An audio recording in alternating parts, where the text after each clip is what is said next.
9 de abril del año 1940 se ejerce la invasión de la Alemania nazi a Noruega y a Dinamarca mediante la Operación Weserübung en el marco de la Segunda Guerra Mundial.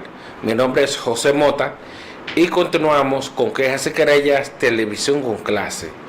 Venimos con más contenido en el cual usted está en la obligación de mantener la sintonía y analizar los temas con objetividad, con el objetivo de cosechar un conocimiento crítico de cómo anda el mundo y las decisiones que se toman en favor y en contra de los pueblos.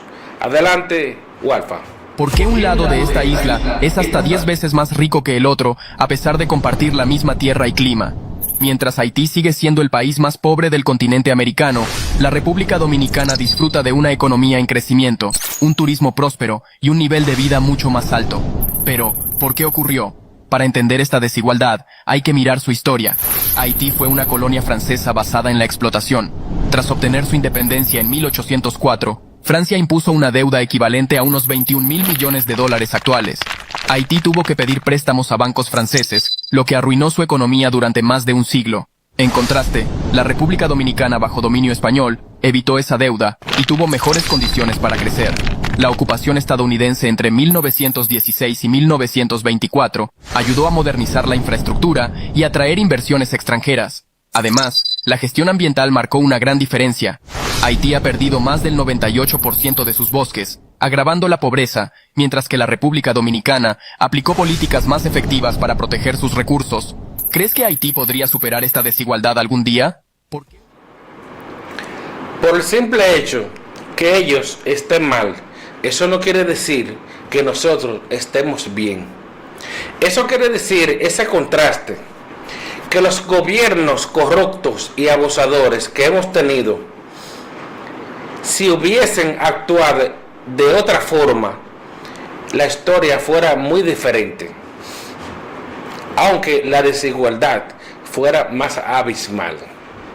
Señores, los gobiernos de los Duvalier, los Preval, los Jean Bertrand Aristide son los responsables de la pobreza de ese país. No obstante, sus gobernantes deben de ser juzgados por ellos. No la responsabilidad de las falencias de su clase política la tenemos que pagar nosotros. Falsa de toda falsedad. Cada quien tiene sus problemas y sus responsabilidades. No obstante, sin ánimo de críticas, esa desgracia económica y geopolítica obedece a una forma de pensar muy diferente. ¿Y por qué? Si el imperio francés y el imperio español devastaron, perforaron, drenaron nuestros recursos, ¿por qué en el vecino país haitiano tienen que las cosas marchar de esa forma? ¿Sabían ustedes que esos dos imperios eran amigos y no lucharon entre sí? Hasta que en 1659, escuchen esto, señores, escuchen. Por eso le decimos que aquí, más allá de las noticias, aquí aclaramos puntos. Cuando en 1659 los franceses y los españoles luchaban por el control de la España, en ese mismo momento estaban ellos haciendo tratos amigables en su frontera. La frontera entre España y Francia es una de las fronteras más amistosas que tiene el mundo. Escuchen esto. Hay un río llamado el río Bidasoe, donde ese río tiene un islote. Ese islote se llama la isla Faistán, que tiene 1800 metros de extensión y 6 meses pertenece a España y 6 meses pertenece a Francia. Oigan cómo, en los 6 meses que la bandera de Francia le da sombra a la isla, pertenece a Francia, y los demás 6 meses que la bandera española le da sombra a la isla Faisán, pertenece a España. Mientras ellos hacían arreglos amistosos, aparentemente luchaban en la frontera de República Dominicana. ¿Qué le quiero decir con esto? No se dejen engañar con la celebración del Día de la Raza. El Día de la Raza es un engaño, es una falacia. Es el día del genocidio, de un genocidio universal, donde asesinaron a nuestras mujeres, a nuestros patriarcas, los violaron, usufructuaron sus recursos.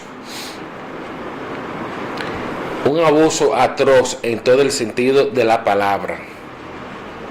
Entonces, no nos podemos dejar engañar.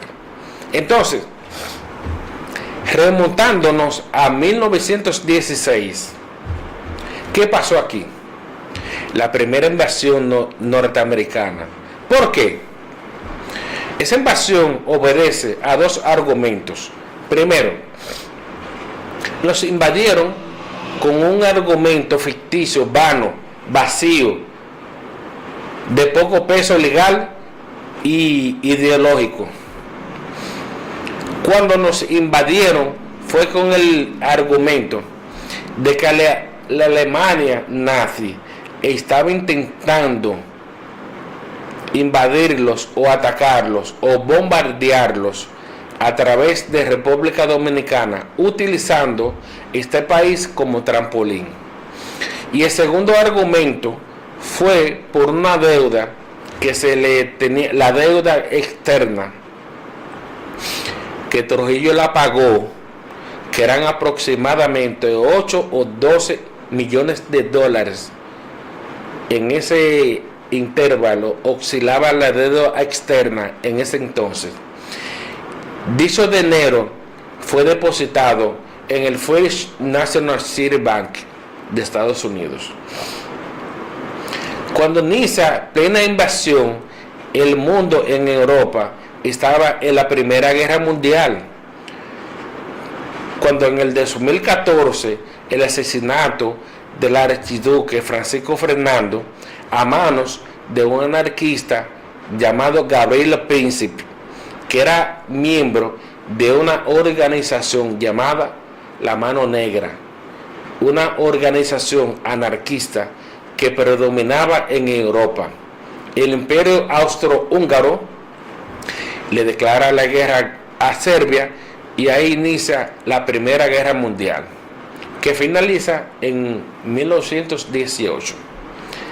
En ese trecho, ya Estados Unidos forma un cuerpo de militares llamada la Guardia Nacional, en la que reclutan a Rafael Leónidas Trujillo, el jefe, el tirano, y su nombre de pila, Chapita. A Trujillo le decían Chapita.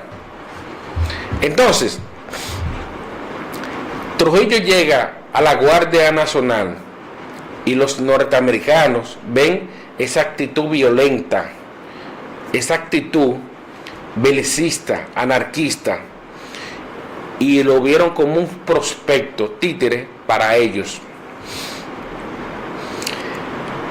Tras ese lapso de tiempo, cuando llegamos a 1924, que se alza con el triunfo Horacio Vázquez llega al control del país y encuentra a Trujillo con un rango muy alto y lo hace jefe de la Guardia Nacional, lo cual se le convierte en un problema.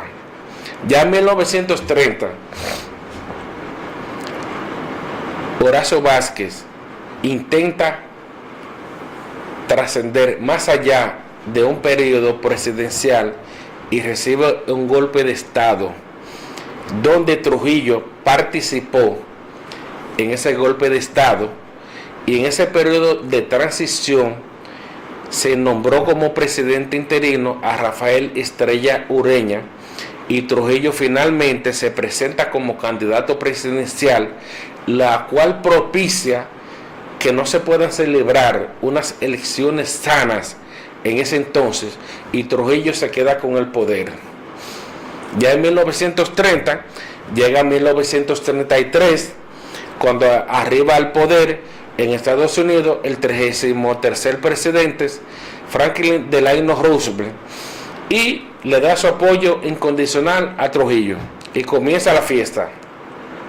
Ya Alemania nuevamente en 1930 intenta destruir una represa muy grande y famosa que construyó Estados Unidos, llamada la represa Hoover, que fue construida a final de la ley seca y de la Gran Depresión que estaba viviendo Estados Unidos. Este concepto de la ley seca, ¿cómo surge? La ley seca surge a principios de los años 1920, fruto de un descontrol en contrabando de alcohol que había en Estados Unidos, que se combinó con una hecatombe, un gran número de muertes que se estaba viendo en Estados Unidos, fruto de la ingesta de la comida chatarra más la ingesta de alcohol. Entonces Estados Unidos, para detener ese problema, declara la ley seca para comenzar a detener la hecatombe. Una hecatombe es un numeroso grupo un numeroso número de muertes que la antigua Roma lo interpretaban como un sacrificio para los dioses. Entonces, en ese periodo, la ciudad de New York estaba ocupada por aproximadamente 150,000 caballos. Se utilizaba mucho el caballo. En ese periodo de la ley seca fue que surgió la leyenda del contrabando Alphonse Al Capone. Alphonse Al Capone nació en Brooklyn y se crió en Chicago, uno de 3 hijos de su padre. Él fue el tercero, y desarrolló una habilidad por los negocios que llegó a acumular riquezas de manera lícita. No obstante, su inclinación por la ilegalidad fue que lo llevó a hacer negocios ilícitos. No obstante, esa familia era de origen italiano. Entonces, Trujillo estaba gobernando con cierta libertad en ese momento, hasta que en el 37-36 aproximadamente surge la matanza del río Masacre. Entonces, todo ese periodo de cosecha de rechazo por los haitianos hacia nosotros los dominicanos fue un rechazo no tanto justificado. No obstante, es un precedente que se marca en contra de nosotros. Por eso, esa inestabilidad política y amistosa entre Haití y República Dominicana. ¿Qué sucede con esto? Hipotéticamente, en la Constitución haitiana, ellos establecen que es una sola isla. Claro, es una sola isla. Geofísicamente somos lo mismo. No obstante, políticamente estamos divididos. Podemos comer juntos, pero el baño, cada quien que vaya solo. Vámonos con el siguiente contenido. Walfa. Aunque a primera vista pareciera que se está desperdiciando el combustible, la realidad es que es una forma de contrabando de petróleo. Irán produce millones de barriles de petróleo diariamente. Es un país donde el petróleo es más barato y abundante que el agua, pero su capacidad para exportarlo está limitada por sanciones internacionales. Estas sanciones han llevado a la búsqueda de rutas alternativas legales e ilegales para vender este recurso esencial. En algunos casos, el petróleo es transportado en camiones a través de las montañas hacia países vecinos. Estas operaciones están controladas por redes criminales organizadas, muchas veces en colaboración con funcionarios corruptos. Una de las estrategias más sorprendentes en el traslado de los derivados del petróleo es el uso de tuberías subterráneas. Estas tuberías, construidas en zonas fronterizas como las cercanas a Pakistán o Afganistán, son diseñadas para transportar petróleo y otros combustibles de manera silenciosa e indetectable. La construcción de estas tuberías requieren altos niveles de organización y financiamiento, indicando así la gran cantidad de dinero que mueve esta labor. Mi gente, para que ustedes vean, ellos no tienen agua, pero tienen petróleo. Nosotros tenemos agua, pero no tenemos ni agua potable ni tenemos petróleo. Aquí en el Ceibo no hay agua por parte, señores. Yo no sé qué vamos a parar. No hay tiempo para más, señores. Ha sido una maravillosa noche, pese a nuestra situación de luto nacional. Les invitamos a que el próximo miércoles nos acompañen a esta misma hora y en este mismo canal. Con gusto les acompañó un servidor, José Mota, y les deseamos una feliz noche y un descanso maravilloso. Hasta luego. Adelante, Control Master.